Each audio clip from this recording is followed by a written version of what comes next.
Pamiarsa niwakang ekoenzim ring sejeroning nincapang kualitas toye ring danu batur kintamani memargi maundagan.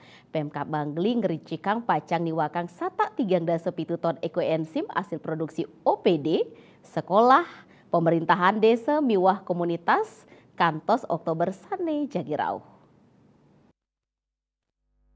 Niwakang kawentenan satak 3,7 ton ekoenzim sampun kekawitin daweg tanggal 3,1 Mei sane lintang kantos langkungan kali 10 ton volume. Pemargi sani kaping kalih kemargiang tanggal 10 Juni magenah ring dermaga Kedisan Kintamani antuk kalih 10 ton 700 liter ekoenzim sane katiwakang ring tengahing danu batur ngangge dasebut. Kepala Dinas Lingkungan Hidup Kabupaten Bangli Putu Gandawijaya Mausang niwakang satak 3,7 ton ekoenzim puniki karincikang pacang memargi ping solas kantos bulan Oktober sani cagirau nyabran kalih wuku apisan.